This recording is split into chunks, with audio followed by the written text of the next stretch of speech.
ओम शांति, ओम शांति, ओम शांति। आज 28 जनवरी 2024 के अव्यक्त महावाक्य हैं। रिवाइज डेट है 28 नवंबर 1997। आज की मुरली का शीर्षक है बेहद की सेवा का साधन रूहानी पर्सनैलिटी द्वारा नज़र से निहाल करना। बेहद की सेवा का साधन रूहानी पर्सनैलिटी द्वारा नज़र से निहाल करना। आज बाप दादा अपने अनेक कल्प के मिलन मनाने वाले लाडले सिखिलदे बच्चों से फिर से मिलन मनाने आए हैं। अव्यक्त मिलन तो सदा मनाते ही हो, लेकिन अव्यक्त से व्यक्त रूप में मिलन मनाने के लिए सभी बच्चे भारत व विदेश से फिर से अपने घर पहुंच गए हैं। बाप दादा देख रहे हैं चारों ओर बच्चे अपने अपने स्थान पर भी मिलन मना रहे हैं। ये मिलन रूहानी अलौकिक मिलन है। इस मिलन में बाप दादा और बच्चों के स्नेह का साकार स्वरूप है।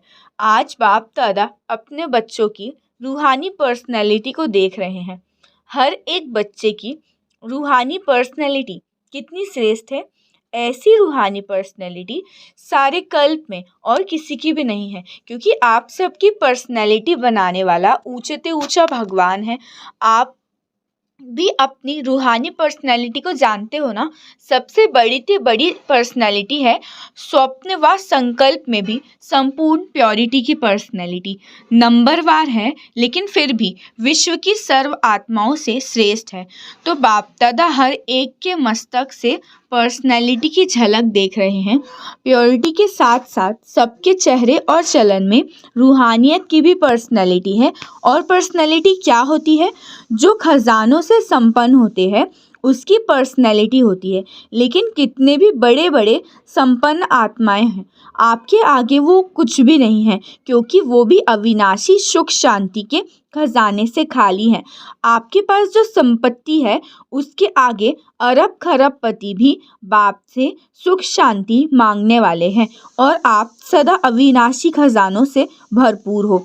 वो वाले खजाने आज हैं कल नहीं हैं, लेकिन आपका खजाना ना कोई लूट सकता है, ना कोई आत्मा खजाने को हिला सकती है। अखुट है, अखंड है। ऐसी पर्सनैलिटी वाले आप बच्चे हो। सबसे ऊंच से ऊंच पर्सनैलिटी वाले फिर भी आत्माओं द्वारा, विनाशी धन द्वारा, विनाशी ऑक्यूपेशन द्वारा पर्सनैलिटीज़ बनती हैं व कहलाई जाती हैं। लेकिन आपको ऊंचे से ऊंचे परमात्मा ने श्रेष्ठ पर्सनैलिटी वाले बना दिया। तो आपकी ऊंची पर्सनैलिटी का रूहानी नशा रहता है तो फिर हाथ उठाओ। बाप दादा को इतने श्रेष्ठ पर्सनैलिटी वाले बच्चे देख के बहुत खुशी होती है। आगे बाबा ने कहा सदा ये पर्सनैलिटी इमर्ज में रहे। ऐसी पर्सनैलिटी में रहने वालों की जो निशानी है वो है कि वो सदा इमर्ज रूप में रहते हैं। उनके नयन, चेहरा, चलन, संकल्प और संबंध सब प्रसन्नता वाले होंगे। सदा प्रसन्नचित, प्रश्नचित्त नहीं, प्रसन्नचित। अगर प्रश्नचित हैं तो चलन भी पर्सनैलिटी वाली नहीं, चेहरे पर भी प्रसन्नता की झलक नहीं। कुछ भी हो जाए, पर्सनैलिटी वाले की प्रसन्नता छिप नहीं सकती, कभी भी मर्ज नहीं हो सकती। प्रसन्नचित आत्मा, कोई कैसी भी आत्मा परेशान हो, अशांत हो, उसके आगे अपने आप को प्रसन्नता की नज़र से प्रसन्न कर देगी। जो बाप का गायन है नज़र से निहाल करने वाले, तो वो आप बच्चों का भी गायन है। अभी समय प्रमाण जितना समय समीप आ रहा है, नज़र से निहाल करने की सेवा का समय आएगा। 7 दिन का कोर्स नहीं होगा, एक ही नज़र से प्रसन्नचित हो जाएंगे। तो दिल की आस आप द्वारा बाबा की पूर्ण हो जाए। अब आगे बाबा ने कहा तो अभी सब बच्चों से ये चाहते हैं कि फास्ट सेवा शुरू करो। जो हुआ वो बहुत अच्छा। अब समय प्रमाण औरों को ज़्यादा वाणी का चांस दो। अब भी औरों को माइक बनाओ, आप माइट बन के शकास दो, तो आपकी शकास और उन्हों की वाणी ये डबल काम करेगी। तभी 9 लाख सहज बन जाएंगे। 9 लाख आत्माएं भगवान की बच्ची बन जाएंगी। अभी आप सभी चाहे फंक्शन में बैठें या महारथी है तो महारथियों की अभी सेवा है सर्व को सकाश देना। आगे बाबा ने कहा, अब जो बेहद की सेवा है ना उसमें अपने आप को बिजी रखो तो वैराग्य स्वतः आ जाएगा, क्योंकि शकास देने की सेवा निरंतर आप फिर कर सकते हो। इसमें तबीयत की बात, समय की बात ये सहज हो जाती है। दिन रात इस बेहद की सेवा में आप लग सकते हो। जैसे ब्रह्मा बाबा को देखा ना, रात को भी कैसे आँख खुली और बेहद की शकास देने की सेवा होती रही। बाप दादा जानते हैं कि नाजुक परिस्थितियों में निमित्त बनी आत्माओं ने सेवा का प्रत्यक्ष प्रमाण दिया, लेकिन आप सभी का फाउंडेशन व सेकंड का परिवर्तन का मूल अनुभव यही है कि ब्रह्मा बाबा को देखा और फिर ब्राह्मण बन गए, सेवा का वरदान मिला और सेवा में लग गए। बाबा ने अभी सभी के अनुभव सुने, अच्छे अनुभव सुनाए हैं। तो जैसे आप लोगों का अनुभव है ना, ब्रह्मा बाबा को देखना और सोचना भी नहीं पड़ा, सहन करने का भी अनुभव नहीं हुआ कि सहन कर रहे हैं, बड़ी बात नहीं लगी। तो अभी सब श्रेष्ठ ब्राह्मण आत्माएं अपने आप को देखो, बाबा ने कहा कि आप अनुभवी आत्मा हो, आप सभी फिर अनुभवी आत्मा हो।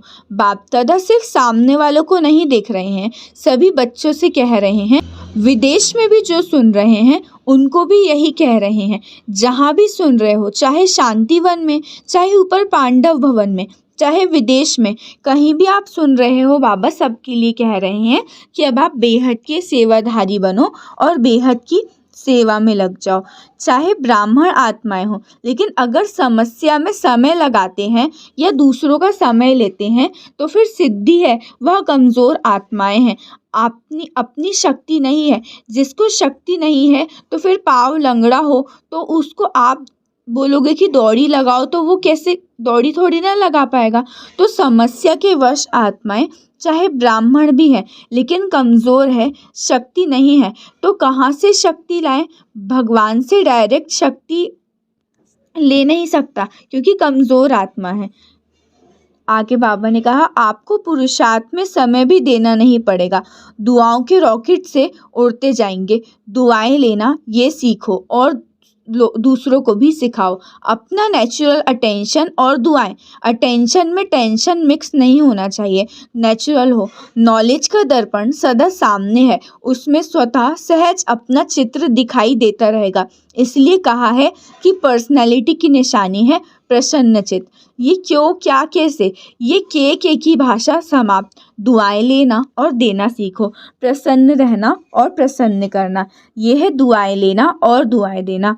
कैसा भी हो, आपके दिल से हर आत्मा के प्रति हर समय दुआएं निकलती रहें कि इनका भी कल्याण हो, इनकी भी बुद्धि शांत हो। ऐसा वैसा नहीं, सब कुछ अच्छा। तो अब ये स्लोगन हमेशा याद रखो कि दूसरे करेंगे तब मैं करूँगा, ऐसा नहीं। जो मैं करूँगा मुझे देखकर और करेंगे, नहीं तो स्लोगन में चेंज कर दो, क्योंकि जगदम्बा माँ का विशेष स्लोगन रहा कि हुक्म ही हुक्म चला रहा है। तो वो चला रहा है, हम निमित्त बन के चल रहे हैं। तो ये दोनों स्लोगन सदा याद रखो, इमर्ज में रखो। कौन कौन से स्लोगन? कि मुझे देखकर और करेंगे, जो मैं करूँगा वही सब करेंगे, और हुक्म ही हुक्म चला रहा है। तो अब बाबा ने कहा, अब जो भी आपकी भाषा है और संकल्प है उसको बदली करो। कमज़ोरी के कोई भी संकल्प, ग्लानि नहीं आने चाहिए। आगे कहा, और ऐसा कोई भी काम नहीं करो जो फिर उल्टा हो। कोई क्या भी करता है, मुझे क्या करना है, मुझे क्या सोचना है, मुझे क्या कहना है, इसमें मैंपन लाओ, अपने आप को चेंज करो। बॉडी कॉन्शियसनेस वाला मैंपन नहीं, सेवा का मैं। तो ऐसे ही श्रेष्ठ वाइब्रेशन फैलाओ। अभी वाणी कम काम करती है, दिल का सहयोग, दिल के वाइब्रेशन बहुत जल्दी काम कर सकते हैं। अच्छा, अभी 1 मिनट में सभी अपनी साइलेंस की शक्ति इमर्ज करो। एकदम साइलेंस, मन से, तन से इमर्ज करो। अच्छा, चारों ओर के सर्व विशेष आत्माओं को, सदा रूहानी पर्सनैलिटी के नशे में रहने वाली आत्माओं को, सदा बेहद की सेवा में स्वयं को बिजी रखने वाली निमित्त विश्व कल्याणकारी आत्माओं को, सदा ब्रह्मा बाप और जगदम्बा का स्लोगन साकार में लाने वाली, ऊंचते ऊंच नज़र से निहाल करने की सेवा में सदा रहने वाली बाप समान आत्माओं को बाप दादा और जगदम्बा माँ का याद, प्यार और नमस्ते। हम बच्चों की रूहानी बाप दादा को नमस्ते नमस्ते नमस्ते। शुक्रिया बाबा, शुक्रिया।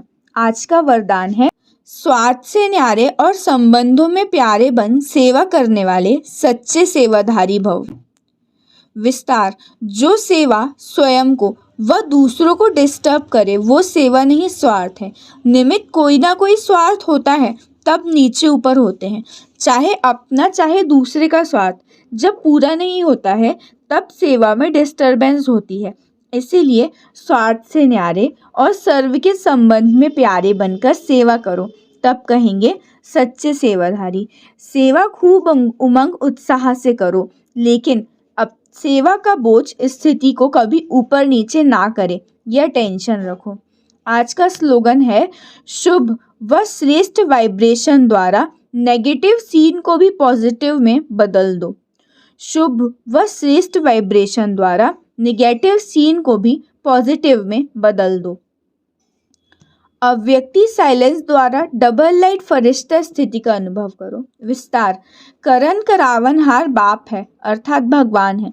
कराने वाला सब कुछ करा रहा है, मैं निमित्त करनहार बनकर कर रहा हूँ।